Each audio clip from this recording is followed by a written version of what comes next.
Quando a gente falar em coisas, a natureza das coisas, a gente tem duas diferenças filosóficas. Coisas e ser. E é isso que a gente tem que entender. Coisas é tudo aquilo, e aí vem, se não me engano, é Descartes. O Descartes ele fala, penso, logo existo. Cara, quando ele falou isso, quando eu li isso a primeira vez, sei lá, quando eu comecei a estudar para concurso da polícia, eu tive acesso a pensadores que eu não conhecia. E aí o Descartes era um deles, e aí penso, logo existo. Eu achava uma idiotice.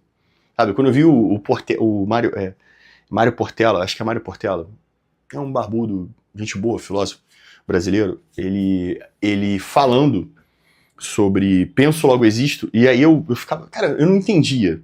Porra, agora, né, com 30 e poucos anos, estudando, me aprofundando em filosofia, eu fui ler Descartes. E penso, logo existo, nada mais é que ele praticando o cinismo para entender qual é a diferença dele para uma coisa. Então, uma coisa é tudo aquilo que não tem consciência. Então, o que faz alguém ser é pensar que existe. Então, uma mesa, a gente chama de mesa, a gente trata como mesa, mas ela pode ser um corte de açougue, ela pode ser chamar de escrivaninha. Ela é aquilo que a gente chama, porque ela não tem consciência para se autodeclarar. Você tem. A partir do momento que você tem consciência que existe, você começa a ser um ser e não uma coisa. Então, coisa é tudo aquilo que não tem consciência que existe. Não consegue ter definição. Tá? Coisa não tem consciência. Pensa, logo é um ser. Essa é a grande questão. Quando a gente for tratar as relações de natureza das coisas, a gente tem que entender. As coisas são como são. Uma águia é uma águia, uma cobra é uma cobra. Um cão pastor é um cão pastor. Uma ovelha é uma ovelha. Isso é como é. Porque eles são coisas, eles são animais. Eles são inconscientes da sua existência. Eles só são reflexos de impulso e adestramento.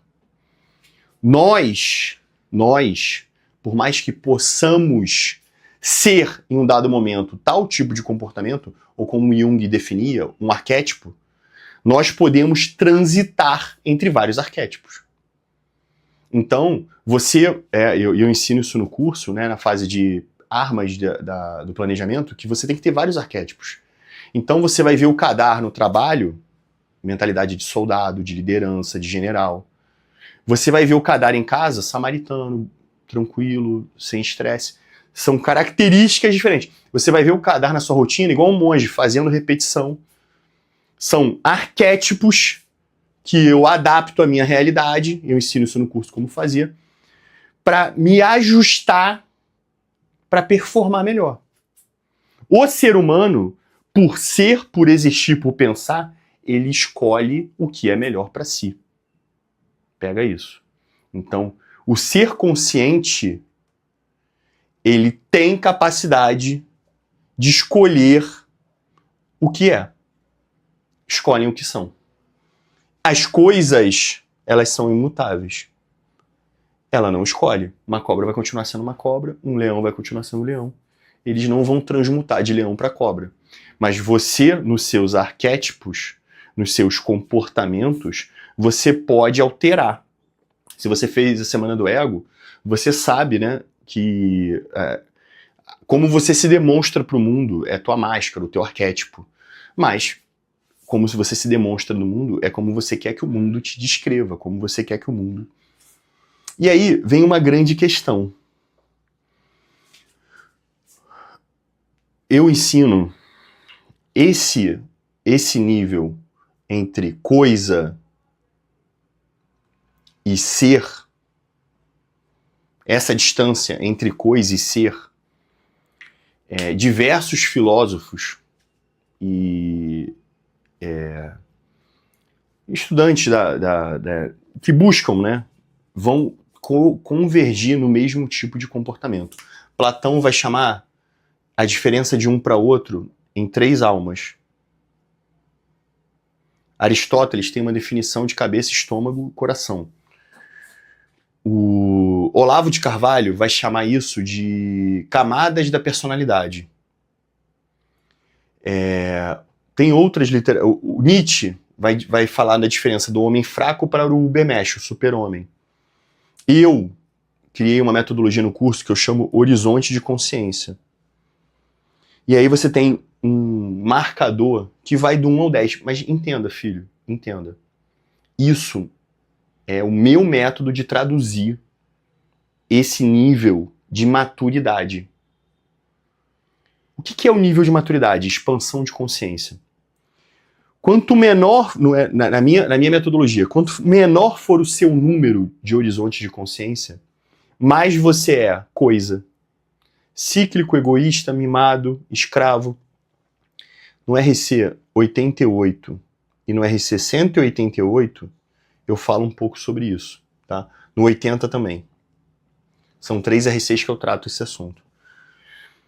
Então, quanto menor for o seu nível, mais você é egoísta, cíclico. O que quer dizer cíclico? Porque a coisa, filho, ela é escrava dos seus desejos. Aqui é a alma extremamente pequena. Alma pequena. É a alma refém dos prazeres, refém dos vícios, refém de uma mentalidade que não cresce. No máximo que ela faz é se manter. Mas ela não cresce. Por quê? Porque ela é egoísta, cíclica, mimada, refém dos desejos. Então, o primeiro horizonte é fisiologia, no segundo horizonte é necessidade de controle. Eu não lembro exatamente cada um, mas assim, um é necessidade de controle, o outro é busca da felicidade, outro é busca por aceitação, outro é busca por status, outro é busca pelo resultado. Cada busca dessa, filho, de um horizonte, reflete um medo que você precisa superar. Mas as pessoas não querem atravessar o seu medo.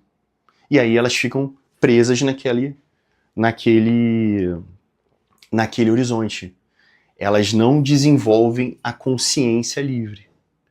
E aí, quanto mais você vai transcendendo, a partir do 8, você transcende. Você começa a ser livre dos medos e buscar o ser, buscar a razão. E aí, como você seria diante da morte, como você seria diante de Deus, são formas diferentes, né, de evolução. Você já passou, você deixou de ser retido e começou a ser um ser. O Nietzsche vai chamar de Ubermensch, né? O Platão vai chamar de alma da razão, né? A transcendência. E cada um vai chamar de um jeito. Cada filósofo, né? O Olavo de Carvalho, ele vai definir do 8 ao 12. Né? São estágios da alma até que você chega no ser iluminado, né? No Jesus Cristo, né? Lá no 12, que se não me engano, Olavo define. Cada um tem uma metodologia. Essa é a minha.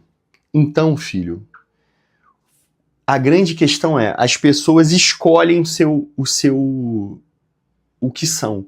Mas quanto menos elas tiverem coragem, menos elas saberão que precisam escolher. Elas estão presas na sua mente. Porque a maior prisão que existe é a prisão que você não sabe que existe. O cara acha que ser aceito é mais importante do que a sua própria identidade. O cara acha que filho é custo. Ele ainda não saiu da camada material. Ele ainda acredita que filho é despesa. Ele não entende o amor que existe. Ele não transcendeu para entender isso. O cara acha que relação é controle e não um compromisso de aliança. Não é à toa que Cristo diz, o casamento, ele é união entre homem e mulher perante Deus. Mas nem todos estão para casar. Ah, mas na lei de Moisés diz que se o homem fizer uma carta, ele pode despojar sua mulher. Se não por traição, aquele que despojar sua mulher por uma carta, ao se casar com outra, estará cometendo adultério. Estará indo perante Deus.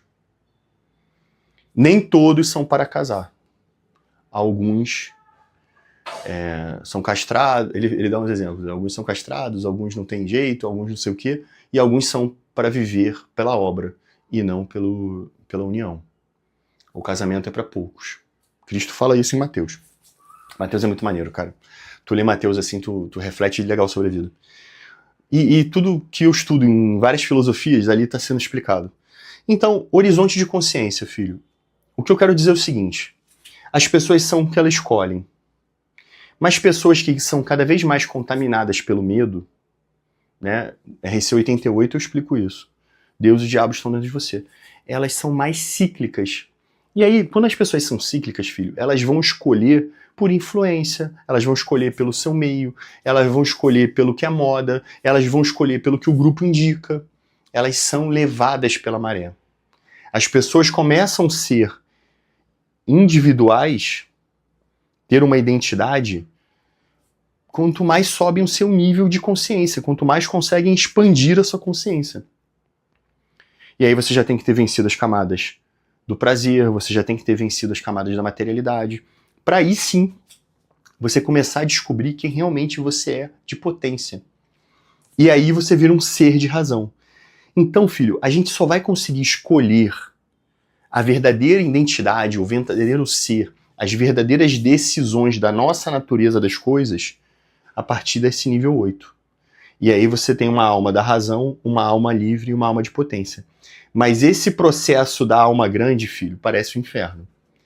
Porque como você, para subir em cada horizonte, você precisa desafiar o medo, um medo de ser criticado, um medo de ficar sozinho, o medo de não ser aceito, o medo das pressões, o medo das angústias, o medo de não ter resultado. Cada vez que você vence um desse, é um desafio. É se colocar à prova, é se botar em segurança. É o paraíso desconhecido. A maioria prefere infernos conhecidos.